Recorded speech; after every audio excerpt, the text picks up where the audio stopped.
전부자의 다육사랑입니다. 제 채널에 오신 것을 환영합니다. 어제 저녁에 조금 많은 아이들을 분갈이를 했어요. 그리고 여기 옆에 보이는 이 베이비 핑거는 지난 봄에 그 바이러스에 걸려서 마이신 치료도 하고 한 2주 동안 따로 분리가 되어 격리되어 있다가 또 햇볕에 내놨더니 살짝 입장이 떨어지는, 잎이 그냥 절반이 우수수 떨어져서 어떻게 만질 수가 없었어요. 만지기만 하면 떨어지는데, 그때 당시 영상을 보신 분들은 기억을 할 거예요. 베이비핑거가 굉장히 큰 아이였는데 절반이 그냥 햇볕 본 쪽이 다 잎이 무너졌어요. 그래서 그 상태로 안쪽으로 들여놓고 있다가 이대로 두면 그냥 여름에 다 무너져 내릴 것 같아서 제가 화단에 그 일반 흙이 있는 데다가 화분을 그냥 갖다 쏟고 그냥 심어 주었었어요. 불과 그게 뭐 한 2, 3개월, 6월, 7월, 8월 한 3개월 좀 안 되는 그런 시간에 베이비 핑거가 보시는 것처럼 이렇게 건강해졌어요. 베이비 핑거가 우리가 지금 화분에서 일반 키울 때 그 모습들은 이렇게 조금 입장이 길쭉길쭉하고 좀 통통한 이런 모습인데요. 상토 그 화단 밭에서 자란 모습은 꼭 이렇게 보시면 꽃술을 보는 것처럼 짧고 단단하고, 색깔은 뭐 요즘 계절적으로 온도 차이가 나니까 이렇게 핑크핑크하고요. 굉장히 건강하고 아주 짱짱한 모습으로 저희에게 돌아왔습니다. 그러니까 베이비 핑거라는 이름은 그 아기의 손가락처럼 손가락을 닮았다 해서 베이비 핑거라 하는데요. 이름처럼 조그만한 게 아주 귀여운 그런 미인류의 모습을 가지고 있습니다. 이 베이비 핑거는 생육 온도가 한 3도에서 30도 정도를 견딜 수 있는 아이라고 되어 있고요. 학명은 파키피덤과의 성미인류와 에케베리의 정야와 세덤속 구슬 얽기의 교배종이라고 합니다. 흙은 제가 이 아이가 우리가 화분에 있을 때는 마사가 중요하고 상토가 중요하고 이런 배합이 중요한데요. 제가 자연에서 심어놓고 지금 키워본 결론은 보면 그 약간의 그늘과 물이 빠지는 정도의 그 위치라고 하면 어떤 흙에서도 잘 자랐어요, 자연에서는. 그러나 이제 또 이렇게 화분으로 겨울을 날 수 없어서 옮겨왔기 때문에 이제 흙배합을 좀 잘 해줘야 되는데요. 이 미인 종류이고 이 베이비 핑거는 성장을 조금 하는 아이라 거름 성분을 무척 좋아하는 다육이고요. 그래서 상토를 한 40% 정도 넣어줬습니다. 그리고 마사, 펄, 에스라이트, 훈탄 나머지를 60%로 해서 현재 이 아이는 조금 거름 성분을 많이 가지고 있고요. 하단 밭에 있을 때에 있던 흙이 그닥 좋지가 않아서 제가 분갈이를 하면서 좀 털어주었는데요. 진흙성변이 있어서 좀 딱딱했거든요. 그러나 저희가 이렇게 다육이 배합토를 만들어서 갖다 키울 때는 배합토가 마사 비율을 높아서 물 빠짐이나 거름이나 이런 거는 지금 있는 그 조건이 훨씬 좋은데, 보통 우리 그 식물, 생물이 자라는 건 자연 환경이 좋은 게 적당한 햇볕과 그 다음에 그 통풍, 그 다음에 땅이 주는 그 언제나 그 가져갈 수 있는 촉촉한 그 수분감, 이 모든 것이 자연에서 받는 게 모든 식물을 건강하게 살게 하는 것 같아요. 분갈이는 늦은 봄이나 또는 여름을 피하시고 가을 분갈이가 좋은데요. 이 아이가 상토밭에서 하단에서 조금 늦게까지 아마도 10월 20일이나 정도까지는 있어도 큰 무리가 없을 거지만, 가을에 좀 늦은 겨울에 이제 가져오는 것보다는 조금 이른 가을에 가져와서 분갈이를 해서 이 화분에 뿌리 내리는 것을 이제 도와주고, 그렇게 하기 위해서 이제 잔뿌리를 좀 깨끗이 정리하고 이렇게 심어 놨습니다. 물주기는요, 뭐 자연에서야 비가 오면 비 맞고 안 주면 그 땅속에 있는 수분기로 유지를 했지요. 그러나 이제 화분에 심어놨는데요. 이 미인류들이 입장에 물을 많이 가지고 있어서 물을 많이 좋아하면서도 또 물을 주면 그 조절을 잘 못하면은 입장이 그렇게 우수수 떨어지는 그런 모습을 보는데, 물을 좋아하면서도 또한 물을 너무 많이 주거나 물을 많이 먹으면 상태에서 직광을 보면 입장이 우수수 떨어진다는 것을 기억하시고 키우시면 좋을 것 같습니다. 병충해는요, 꽃대가 나오는 시기에 깍지별레가 생기는 다육이고요. 그래서 꽃대가 나오면 바로 꽃대를 잘라 주시는 게 좋습니다. 꽃 피는 시기는 봄에 꽃대가 나오면 나오는데요. 이때 깍지벌레가 생기면 약을 도포해 주셔도 되고, 또 꽃대는 나오면 일정 사이즈만큼 한 5, 6cm나 이렇게 크면 잘라 주셔야 그 베이비 핑거의 본 몸이 깔끔하고 예쁜 모습을 유지할 수 있습니다. 자라는 시기는요, 하용 식물이라 여름에 자라는데요. 우리나라의 여름이 고온 다습이라 모든 다육이가 생육 온도가 맞지 않는 여름은 자란다기보다는 그냥 휴식을 취하고요. 봄과 가을, 겨울에 하우스 안에는 겨울에서도 잘 자라는 또 성장하는 그런 아이랍니다. 베이비 핑거는 누구나 좀 쉽게 키울 수 있는데요. 저는 베이비 핑거가 좀 많이 항상 좀 어려운데, 요번에 이제 이 아이가 좀 건강한 모습으로 왔기 때문에 잘 커주기를 바라고요. 어저께 분갈이를 해놨기 때문에 마른 흙과 마른 베이비 핑거를 심어놔서 이 아이는 한 3일 정도 후에 칼슘 물부터 주려고 생각하고 있습니다. 햇볕은 옷자람이 있는 다육이라 일정량의 햇볕을 보여주는 게 좋습니다. 그 옷자람을 막아야만 건강하게 크고요. 또 옷자람을 막기 위해서 적당한 햇볕을 봐야 이렇게 이쁜 색감을 볼 수 있는 직광을 좋아하는 아이랍니다.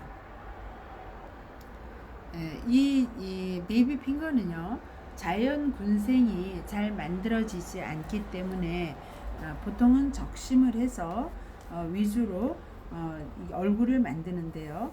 어느 정도 그 자라고 나면 적심한 부위에 티가 나지 않고 모습이 멋져지므로 처음에 살 때 군생을 조금 사시고, 너무 어리고 여리여리한 아가들을 키우는 거는 좀 힘이 들고요. 우리가 이제 많이 키워봤지만 목대가 없고 어린 아이들은 키우다 보면 여름 햇볕 또는 물에 녹거나 타거나 해서 없어지는데요. 싸다고 여러 번을 반복해서 사는 것보다 약간 근생이 있는 조금 큰 아이를 사시는 게 키우시기에 초보님들은 오히려 더 좀 좋을 수도 있습니다. 근데 저는 이 아이를 1,000원짜리 그때 2포트인가 3포트를 사서 아마 3,000원 정도를 심었는데요. 처음에 사서 심어서 굉장히 잘 크다가 바이러스가 와서 제가 항생제를 한번 쳤고 피정을 나가서 한 2주 있다 들어왔고요. 또 햇볕을 보고 입장이 떨어져서 포기를 했었어요. 그런데 상토밭에 심어서 이렇게 건강해졌는데, 다행히 좀 목대도 생기고 이제는 조금 저항력이 생기지 않았을까라는 생각을 해주는데요.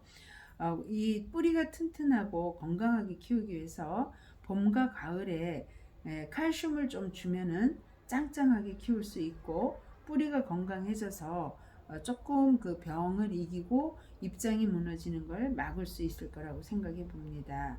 이쁜 색상을 보려면요, 최소한 1년에 한 번 이상은 그 분갈이를 해줘야만 예쁜 색깔의 베이비 핑거를 보실 수 있답니다. 그 베이비 핑거는 조금 건강하게 키우려면은 조금 무름병에 취약하기 때문에 그 무름병을 신경 쓰셔서 살균 살충제를 해주실 때, 우리가 살충제는 병이 났을 때 균을 죽이지만 살균제는 이런 바이러스나 무름병을 예방할 수 있는 약이 있기 때문에요. 저는 이 아이를 칼슘제를 한 3일 후에 주고 나서 물을 줘야 되는 적정한 시기 한 열흘 정도가 지나면 아마 밖에 온도도 최적 온도에 가까운 조금 더 떨어지는 날씨가 될 것 같아요. 9월 말 정도에서 10월 초니까요. 그래서 한 열흘에서 한 2주 정도가 지나는 시점이 되면은 그 시점에 살균 살충제를 줘서 무름병을 예방하는 또 예방도 하고 갈까라고 생각하면서 베이비 핑거 오늘 보여드렸고요. 어저께 제가 분갈이를 좀 많이 했는데 몇 개 보여드릴게요. 이 아이는 그 에키베리아 이름 없는 SP라고 하는 아이인데요. 겨울에 굉장히 빨갛게 이쁜 색감을 보이다가 여름에는 그냥 푸르둥둥한 그 얼굴이 그닥 이쁘지 않더니요. 찬바람이 부는 요 며칠 사이에 이렇게 이쁜 모습으로 윤이 잘잘 흐른답니다. 아마도 이제 성장을 시작하고 찬바람이 부니까 자신들이 좀 자랄 수 있는 시기라는 걸 깨닫고 이렇게 자라는데 이 아이는 사실은 목대가 아래로 늘어지는 에키베리아 창종류였는데요.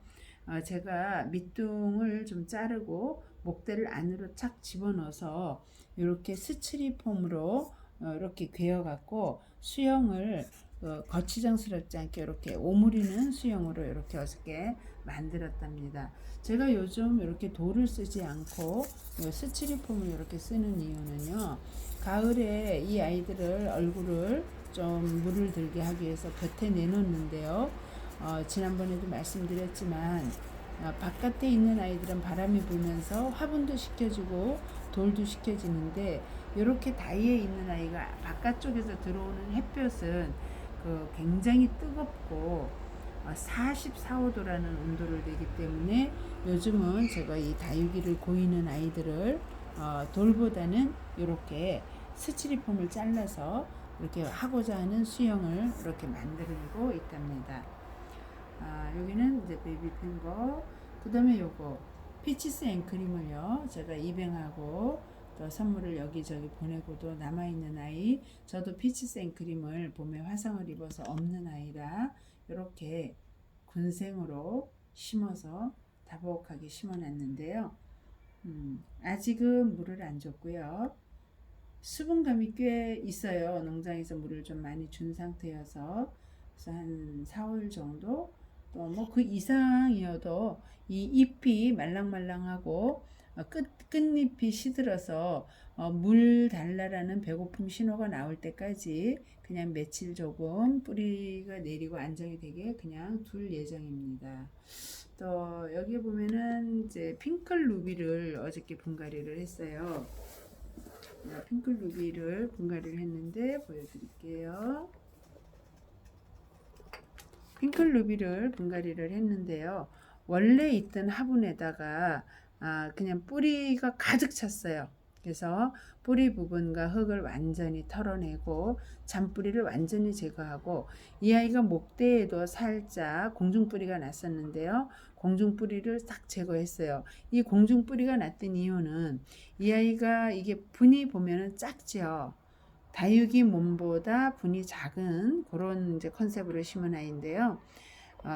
이 분갈이 한 지가 시간이 오래 지나다 보니까 뿌리가 화분 안을 꽉 채우고 더 갈 곳이 없어서 이 아이가 뿌리 활동을 하지 못하니까 공중 뿌리로 수분도 취하고 이런 상태에 있었습니다. 그래서 어저께 잔뿌리 다 제거하고 또 완전 분갈이 해줬고요.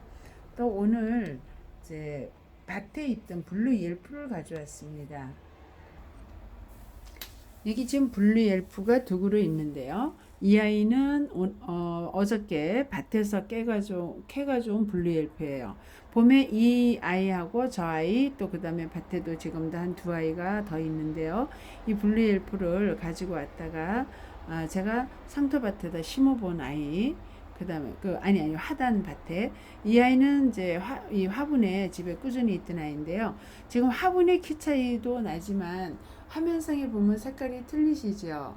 왼쪽에 있는 아이는 좀 더 짙은 그린과 얼굴이 큼직큼직하게, 그리고 몸집을 많이 늘린 아이고, 오른쪽에 보이는 블루 옐프는 그냥 얌전하게 그 모습을 그대로 유지하고 있습니다. 이렇게 자연의 힘과 이 화단, 밭의 힘이 크다는 걸 제가 또 몇 개월 동안에 실험을 해봤고요. 이 옆에 보이는 아이는 애심인데요. 애심이 공중 뿌리도 나고 밑에 고목화가 돼서 이렇게 고목화된 아이들은 그 고목화 부분을 딱 잘라버리고요. 새로 이렇게 심어주기를 했답니다. 그러니까 이 아이도 약간 뭐 꼬불꼬불하고 이렇게 S자 모양으로 막 이렇게 눕고 이래서 그냥 뿌리는 저는 그냥 다 커팅을 했어요. 완전히 적심산목식으로 새로운 모습으로 그냥 심어버렸답니다. 그리고 여기 보이시는 호피 방울 복랑금 보이시죠?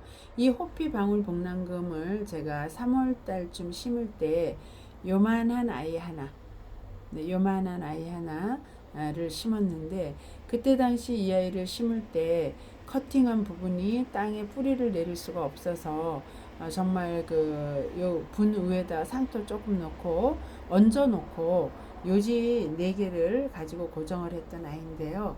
이렇게 컸습니다. 정말 참 그 어려운 환경에서도 네, 이렇게 잘 커졌는데요. 요런 아이 하나였었거든요. 얹어놓을 수도 없을 만큼 작은 아이였는데 지금은 이렇게 목대가 하나, 둘, 이렇게 3개. 예, 줄기가 완전히 따로따로 이렇게 3개가 있는데 어제 이 호피 방울 복랑금을 요만한 사이즈보다 더 작은 데 있던 것을 이렇게 큰 분으로 옮겨 주었는데요. 이 아이를 커팅을 해서 분질을 늘리지 않고 조금 더 그냥 대품으로 키워보기 위해서 화분을 늘리고 상토 비율을 늘리고 좀 더 높였습니다. 그리고 지렁이 분변토를 그 뿌리 부분 쪽에다가 믹스를 해서 이렇게 분갈이를 해줬고요. 여기 보이는 이 아이는 원종 방울 복랑금이죠. 이 원종 방울 복랑금도 제가 가져올 때 상당히 높은 가격에 샀는데요. 그때 내가 들여올 때는 저쪽에 있는 아이보다도 조금 더 저 아이보다 좀 작았죠. 그랬던 아이가 이렇게 많이 컸어요. 굉장히 많이 컸는데 좀 더 대품으로 키워보기 위해서 이 아이도 화분을 큰 데다가 옮겨 주었습니다. 그 옆에 보이는 작은 아이도 그대로 화분만 조금 더 큰 쪽으로 옮겨주고요. 이 아이도 똑같이 상토 비율 한 10% 높여서 40% 정도의 지렁이 분변토 좀 섞고 대신 그 뿌리 쪽에다가 지금 위에 보이는 이게 중간 마사인데요. 마사를 왕마사 이 마사보다 한 단계 굵은 아이를 뿌리 쪽 흙에다가 지렁이 분변토와 배합토에 좀 더 섞어서 물 빠짐이 뿌리 쪽에서 조금 더 원활하고요. 밑바닥에다 까는 그 굵은 마사를 층을 좀 더 많이 주었습니다. 이유는 이 아이들의 몸집에 비해서 화분 사이즈가 현재로는 좀 크거든요. 근데 이 아이들을 키우기 위해서 큰 화분을 썼기 때문에 흙배합을 또 상토를 높여주기 위해서 그러면 물 배수가 안 되면 썩을 수 있기 때문에 밑쪽에다가 굵은 왕마사를 좀 더 두껍게 깔아줬어요. 그래서 이 아이가 크면서 뿌리가 끝까지 내려갔을 때에도 큰 문제가 없게 분은 크지만 상토가 중간만 있고 맨 위에는 중간 마사, 맨 밑은 굵은 마사로 그 분갈이의 그 균형을 맞춰 주었답니다. 그래서 오늘은 너무 길어져서 원종 복랑금과 호피까지 제가 분갈이한 내용 또 이렇게 알려드렸고 또 여러분과 함께 공유했고요. 방울 복랑금도 제가 모두 어저께 손을 봤는데 방울 복랑금 편은 나중에 영상을 하나 따로 찍고 올려드리겠습니다. 오늘도 영상 봐주셔서 대단히 감사합니다. 여러분 다음 영상에서 또 뵙겠습니다.